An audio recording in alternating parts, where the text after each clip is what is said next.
Sometimes you sit down at a game with no idea what to expect. That was how I felt when I got my first hands-on time with Digimon Story Time Stranger at Summer Game Fest.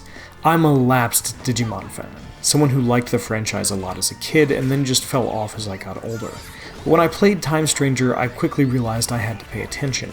This was a JRPG with some good ideas. So when I got the shot at an even longer preview, about 4 hours, at PAX West, I took it, because I wanted to see if that initial impression held water, and I'm happy to say that I think it does.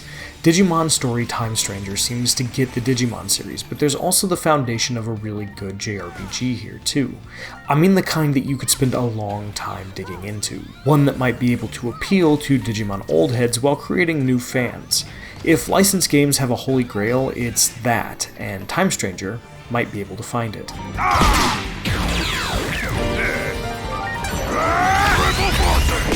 Let's get this out of the way before I go any further. Digimon isn't a stranger to good licensed games. The last Digimon story game, Cyber Sleuth, was pretty good, and Time Stranger is built on that foundation. After picking between a dude with anime hair and goggles and a woman with a very small hat, you step into the role of an Adamus agent. Whoever you don't choose becomes your operator. You can call them Operator. Your job? Investigate anomalous phenomena in the city. Basically, you look into strange stuff that the public doesn't even know about. And man, there's some strange stuff going on in this city. Things are shut down and nobody can go anywhere.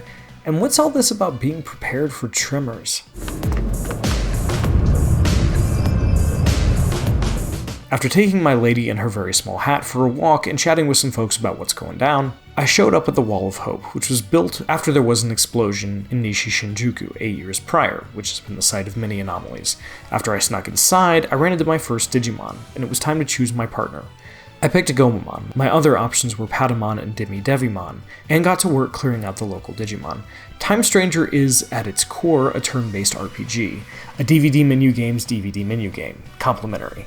That means that your Digimon come in 3 types: Data, Virus, and Vaccine. Virus beats Data, Vaccine beats Virus, and Data beats Vaccine. But Digimon also have elemental strengths and weaknesses too, so you have to pick the right moves and Digimon for the fight, and manage your turn order, which is shown on the right side of the screen. If you hit another Digimon with an attack, you'll be able to check whether that Digimon was weak against it or resisted it in the future. You can also check on everything you've learned about a Digimon at any time. And if you land a preemptive strike from the field, you start combat with a massive advantage, or sometimes win the fight outright before it starts. You got it!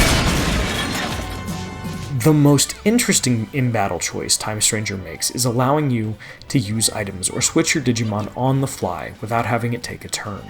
While this also makes it easier to get the right Digimon in position and use in case of emergency break glass items when you need one, it also means enemies can be a little meaner to you, which is cool. And if you lose a Digimon, you can pull in a replacement from your reserve team. Once you run out though, that's it. The battles I played in my time with Time Stranger generally weren't hard unless I was fighting something I clearly shouldn't have been, but they were engaging. As you battle Digimon, you earn what's called a scan rate. Once it reaches 100%, you can convert that Digimon and make them a member of your team. Wait until you get to 200% though, and you'll get a stronger Digimon. It's one of those, if you wait 5 minutes you can have 2 marshmallows things, but it's an enticing incentive. In addition, you can also equip Digimon with attachment skills, providing access to moves they wouldn't normally get. And of course, you can Digivolve and de-Digivolve your Digimon once you meet certain requirements. The coolest thing here, though, are personalities. Depending on how you interact with your Digimon, their personalities will change, which will change how their stats grow. There's quite a bit to it, but I liked how much freedom to play around with it you have, and how easy it is to build the Digimon you want. Of course, it's not all battles here. There is a story, and I was intrigued by Time Stranger's plot. I met up with a girl that seemed to know my character, but neither I nor my operator recognized. Befriended some Digimon, got chased by a really large Digimon, and mostly tried to figure out what was going on. We know Time Stranger is a time travel story, but I didn't get to see that during my playtime. This is so frustrating! There's no time to explain everything! I did, however, get to jump ahead a bit, and that's where I really got to play with Time Stranger's systems. After my jump, I found myself in the digital world with a much higher level team. I was in a village of Digimon that had recently been attacked by a group called the Titans. I started off by helping Shellmon, the local healer, gather some materials to make medicine. Along the way, I found Digimon hanging out, listening to a concert, and just enjoying some alone time. It really made the world feel lived in and like it existed outside of me, which is what you want in a game like this. After a jaunt around the village, where I discovered Digimon trading cards, something producer Ryosuke Hara told me was an homage to the original Digimon, if you know, you know, only to discover Shellmon had been treating Divermon, who worked for the Titans and was wounded during the battle. After the village was attacked again, Divermon decides to try to get the Titans to stop. After all, anyone willing to help an enemy can't be so bad. You've already done so much for me. I can't stand to be a burden to you any longer. Before I finished up that storyline, though, I took some time to explore what else there was to see. One of the coolest things was the In-Between Theater, a sort of pocket universe situated in between the real world and the digital world. Here I could visit the Digi Farm, where I could place Digimon on the farm to train them up, increase their bond with me, or change their personality. There was a Digi Farm in Cyber Sleuth, but the one in Time Stranger is more customizable, allowing you to place more Digimon and customize the various tiles in the farm. Hara told me they wanted a better Digi Farm, but they also wanted it to be like an aquarium you could customize, and where you could see your Digimon interact and mingle with one another. That sense of this thing is yours also speaks to why your character isn't voiced and why they aren't assigned to partner Digimon, like so many other members of the cast are.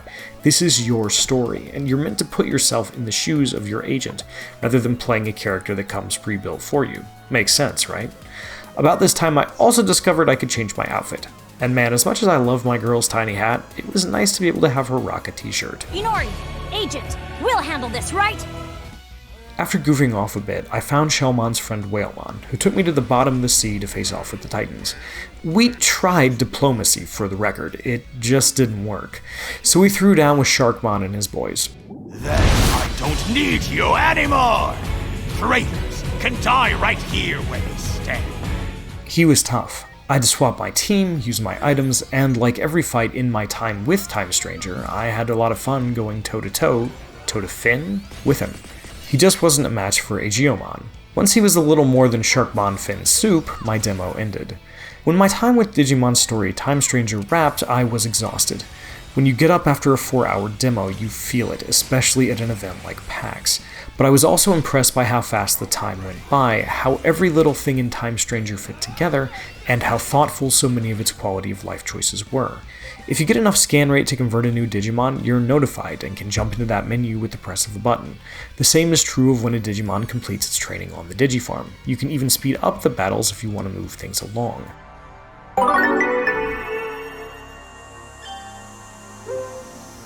Digimon Story Time Stranger understands its genre, something Hara made clear to me when I sat down with him.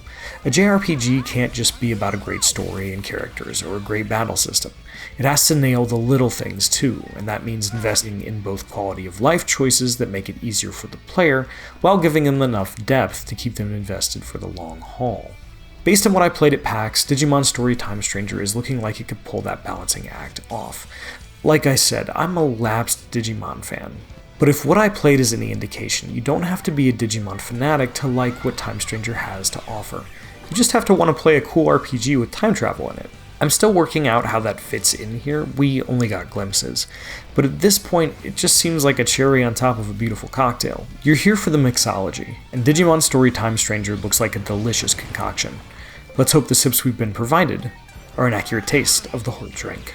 Here goes, Stunty Flow! Heck yeah! For more, check out our previews of Replaced and The Blood of Dawnwalker, and for everything else in gaming, keep it here at IGN.